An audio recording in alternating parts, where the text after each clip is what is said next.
Hello everybody and welcome to the Safer Sex Party Workshop.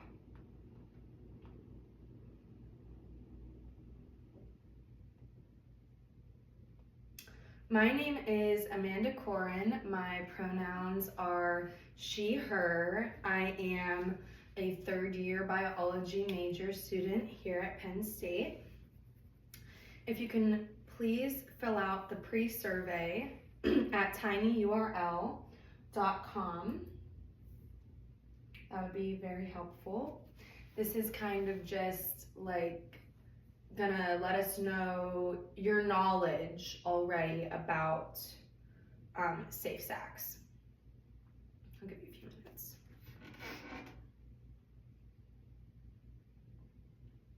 Let me know when you're done. It'll take a few minutes.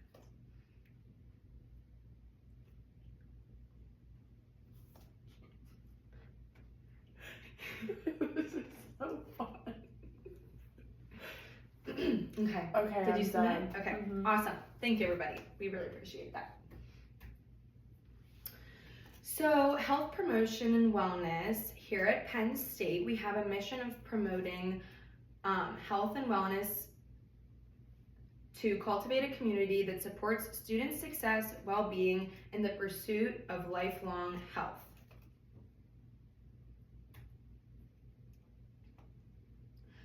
HealthWorks is a peer education group within health promotion and wellness. HPW is located in 20 and 001P Intramural Building on Curtin Road, which is on the east side of campus near the We Are statue. We also have a space in 102 Hub. We promote health among Penn State students, and we provide free one-on-one wellness services to students. We offer services called Stress Less, Relationships 101, Mission Nutrition, Got Sleep, and Mind Body Connection. These services are free and are in the Wellness Suite, room 020IM, which is in the basement of the IM. To schedule an appointment, visit MyUHS online or call 814-863-0461. Let's go over some learning objectives.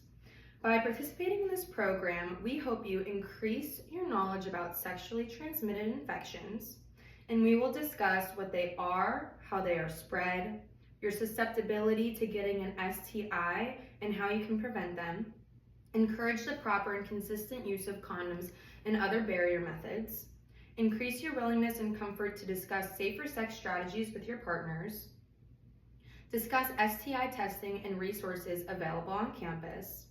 And because we are focusing on STIs, we will not be addressing pregnancy prevention today. However, many of the prevention strategies you will learn lower risk for both STIs and pregnancy. We also want to acknowledge that we are not experts in all things sexual health. And as presenters, we only represent the lived experiences ourselves. We will do our best to answer any questions you have, and if we don't know the answer, we will help you direct you to a source that will. Now let's go over some ground rules. So during this program, we make no assumptions about anyone's sexual behavior, sexual orientation, gender identities, or bodies. We may use the terms STI and STD interchangeably throughout this program. And please know that when we say STI or STD, we are referring to the same thing. Please be respectful and non-judgmental in this space and use I statements. Any personal anecdotes discussed during the program stay in this room. Additionally, we ask that you please do not take any pictures or videos during this workshop, particularly of other participants. Feel free to take a break during any time during the program. And also, please feel free to add to the conversation or ask questions at any point. We will also have some Q&A at the end. We want you to leave this program with knowledge and skills that help you make healthier decisions about your sexual health.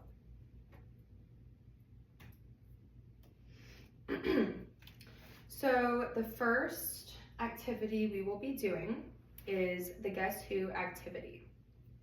So just take a few minutes and walk around the room and meet 3 people, introduce yourselves, and write your names on each other's pieces of scrap paper.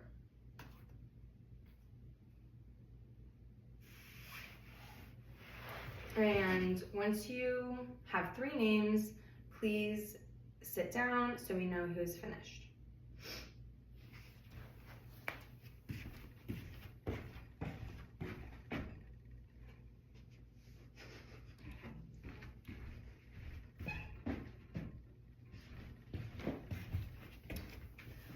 Awesome.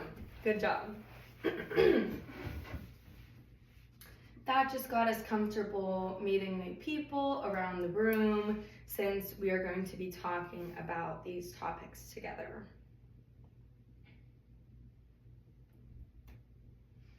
Now let's talk about some sex lingo. So as we explore topics related to sex and anatomy in this activity, we recognize that some words may feel awkward or uncomfortable to say out loud. And we know that many people refer to sexual terms using many different words and phrases. Our goal is to foster a supportive environment where everyone can become more comfortable with these discussions. We also want to acknowledge that sometimes words are synonyms for vagina or penis, or have been or could have been used as derogatory terms, and we do not want to create further harm in this space. So please try avoid using words in a derogatory, offensive, or hurtful way. So each sheet has different sex-related words on it. Your task is to come up with as many synonyms as possible for penis, vagina, and sex. Each group will start at a different sheet and have 30 seconds to write as many synonyms as they can think of before moving to the next sheet. Once you are back where you started, each group will read off the words on that sheet. So, since we have a pretty small group today, would you guys like to just shout out, if you feel comfortable doing this, some synonyms for the word penis? I'll start. Pee-pee. Dick. Can you think of any more?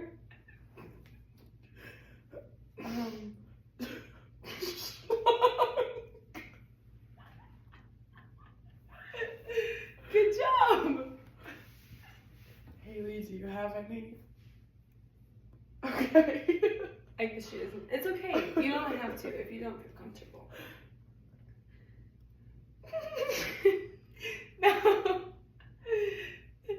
Now, can we think of any synonyms for vagina? I'll go first. Flower. It's okay to laugh. Cunt.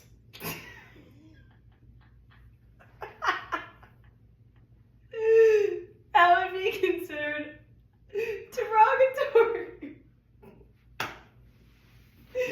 So we're just gonna do any others? Pussy. Nice.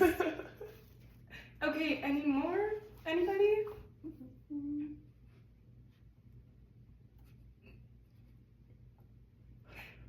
That's okay, we're getting some good ones up in here. How about sex? I'll start. Doing the deed. Doing it. Ooh, okay. I like that one. Any more for sex? Wrestling. Oh, okay. I love how creative you guys are getting. That was a good one. That was a really good one.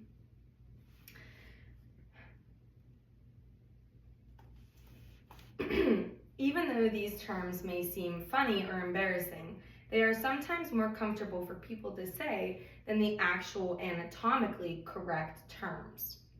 Moving forward, we will be using anatomically correct terms like penis, vagina, vulva, etc. in today's workshop. However, we acknowledge that trans and non-binary people may use other terms to refer to their body parts, and we want you to use these terms that are most comfortable and affirming to you.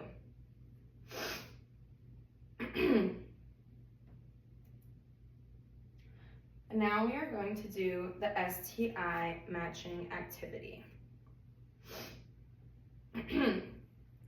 So there are two main types of STIs, bacterial and viral. Can anyone tell me the difference between the two? No. That's okay, we're gonna learn about it. If caught early, bacterial infections can often be cured by antibiotics. Antibiotics cure bacterial infections.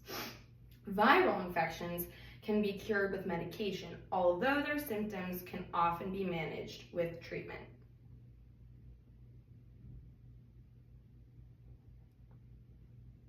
Let me just pull this up.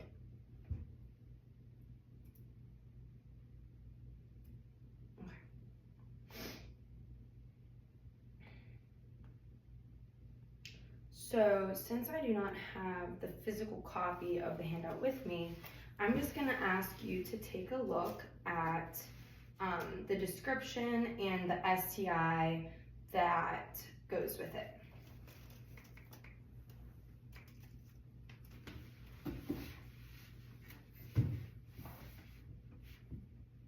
Are we supposed to say the answers? I mean, you could read it out loud if you would like to for the class. Like the description and the STIs together? Or I have to match it? This is, I think, already matched. So this is just going to educate you on the description or facts about the STI and then the STI that goes with it. Okay. First one, you guys. Most commonly reported bacterial STI in the U.S. often has no symptoms. It's gonorrhea. Number 2, can cause sores, making it easier to transmit or get HIV. That's chlamydia. Third one, estimated 800,000 new cases each year. That's HPV. Number 4, most common STI in the U.S. can cause cervical cancer. That is AIDS. Number 5, caused by herpes simplex virus types 1 and 2. That is syphilis. Number 6, weakens the immune system, can progress to AIDS, and that is herpes. Thank you so much. I really appreciate that.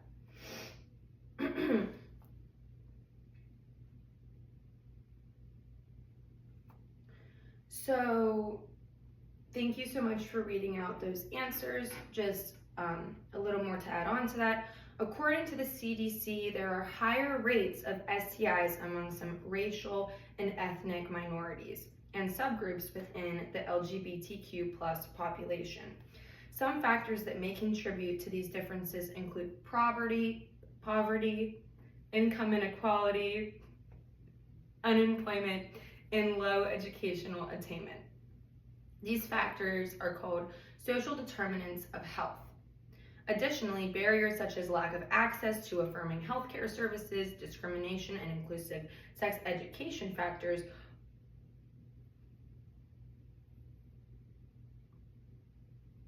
that contribute to higher STI rates within the LGBTQ community.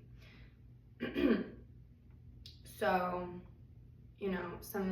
there's not as much access to safer sex products like barriers, and so that can just make it very challenging.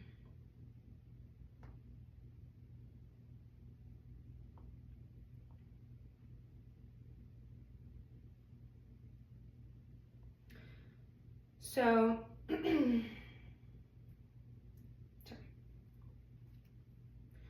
So, chlamydia is the most commonly reported bacterial STI in the US, and it is estimated that 1.4 million cases occur annually. Chlamydia is considered a silent infection because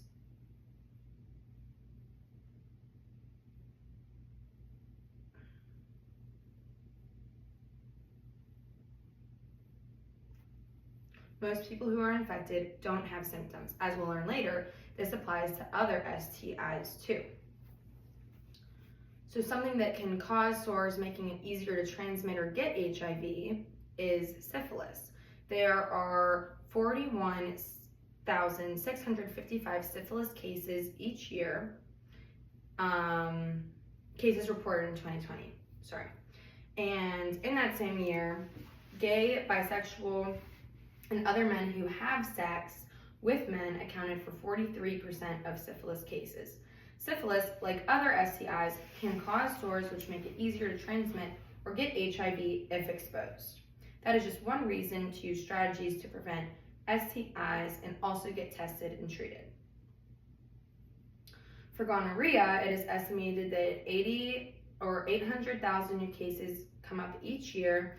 Gonorrhea is another common bacterial STI in the US, and it's estimated that 800,000 people get gonorrhea infections each year. So HPV is one of the most common STIs in the US and can cause cervical cancer.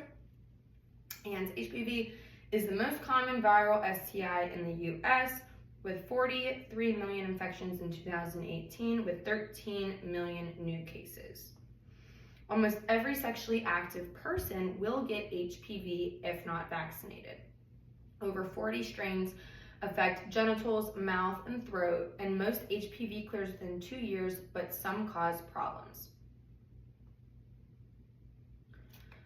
Some risks, the low risks are genital warts and non-cancerous, and high risk is cervical cancer in women and other cancers for both men and women. Some Gardasil protects against 4 strains causing most genital warts and cervical cancer, and that's the vaccine, Gardasil. And these are available for all genders through University Health Services, UHS, and the vaccine does not protect against all strains, so we still have to remember to practice safe sex. And herpes is a simplex virus and has types 1 and types 2. It is another very common STI, and 1 in 6 people ages 14 to 49 have herpes. 80% of those infected will never have been diagnosed. Herpes is caused by the herpes simplex viruses types 1 and 2. Type 1 often appears in the oral area and is referred to as cold sores, but can be transmitted from mouth to the genitals during oral sex. Type 2 most often appears in the genital area.